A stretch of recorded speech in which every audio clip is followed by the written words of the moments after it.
কৃষি উৎপাদন বেড়েছে, কৃষি অনেক এগিয়ে গিয়েছে টেকনোলজিতে, কিন্তু কৃষকের ভাগ্য পরিবর্তন হয়নি। কৃষক যেখানে ছিল সেইখানে আছে। কারণ ওই খোল পোষ কৃষি করে আমরা সেই লুঙ্গি পরা কৃষককে প্রশিক্ষণ দিয়ে দিয়ে উৎপাদন বেড়িয়েছি। আপনাদের মুখে আমাদের মুখে ওটা কৃষক ভাইরা খাদ্য তুলে দিয়েছে, আমরা তাদেরকে স্যালুট জানাই। কিন্তু কৃষকের উন্নয়ন হয়নি। এই উন্নয়ন যখন হয়নি, সরকার বুঝতে পেরে এটা অনেক গবেষণা করা হয়েছে কেন উন্নয়ন হয়নি। এখন মূল বিষয় এসে গেছে সংগঠন।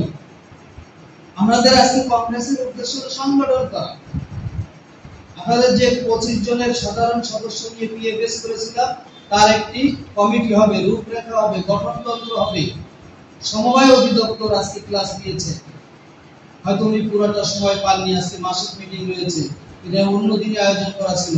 ওখান থেকে আপনার গঠনতন্ত্র কিভাবে অ্যাকাউন্ট খোলা হবে, তফসিলি ব্যাংকে অ্যাকাউন্ট খোলা হবে।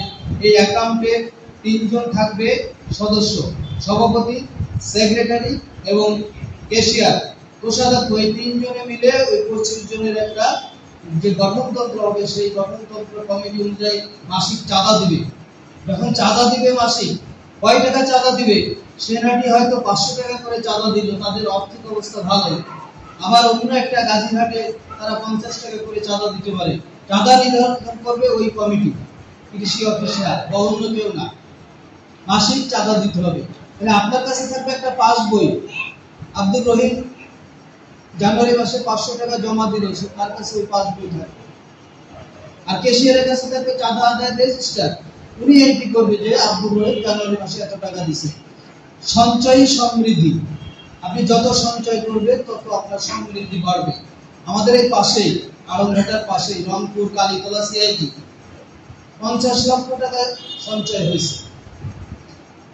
সমিতি যে কেউ করতে পারে, সরকারি ভাবে করতে পারে, আপনার গ্রান্ট করে, আশা করে, কারিতাস করে, একই জিনিস।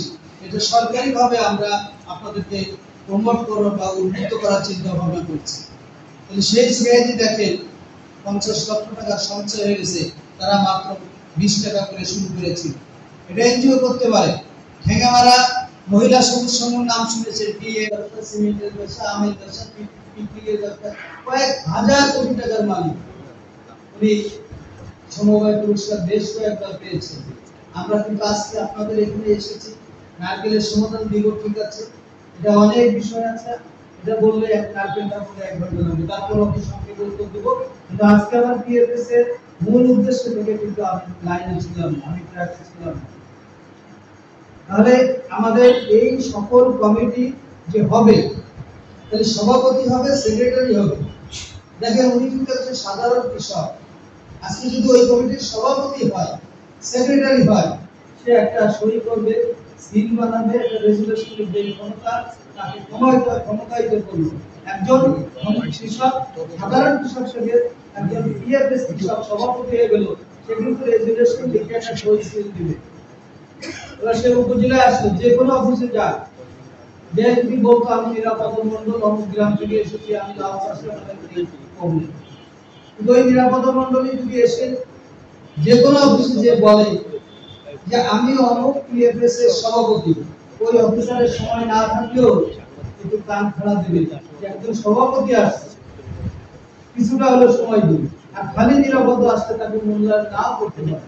আমরা চাচ্ছি যে এইভাবে প্রতিটা ইউনিয়নের কমিটি হবে, উপজেলা কমিটি হবে, জেলা কমিটি হবে, আপনাদের সমিতি বা সংগঠন দরকার হবে। এই সংগঠনের সদস্য হবে সাধারণ কৃষক, কোন দলীয় লোক ক্ষমতা দেখায় এটা ঘটবে না। দলীয় প্ল্যাটফর্ম, রাজনৈতিক প্ল্যাটফর্ম আলাদা।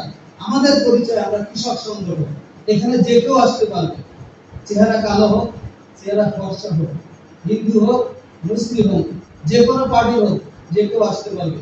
যে নির্বাচিত হবে তাকে যোগ্য নেতা হতে হবে, ওই কৃষক সংগঠনকে চালানোর ক্ষমতা থাকতে হবে, তার থাকতে হবে অসীম ধৈর্য, অসীম সাহস, স্যাক্রিফাইস করার মনোভাব থাকতে হবে, ত্যাগী হতে হবে, ভীষণ থাকতে হবে, ভীষণ থাকতে হবে যে আমি এই দলটাকে কতদূর আমি নিয়ে যাব, 2050 সালে আমি কি করতে পারবো এই সংগঠনটাকে, এরকম মনোভাব তাকে থাকতে হবে, তাহলে সে এগিয়ে যেতে পারবে।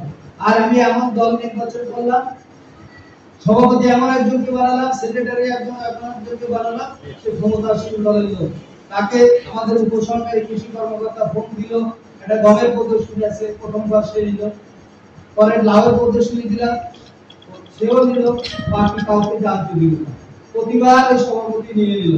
তাহলে বাকি যে 24 জন সদস্য আছে তারা যখন জানবে যে ওই সুনীল মন্ডলী সব নিয়ে দিচ্ছে, রহিমউদ্দিন সব নিয়ে নিচ্ছে, তখন ওই সংগঠন টিকবে?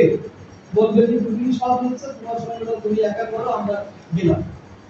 এই সংগঠন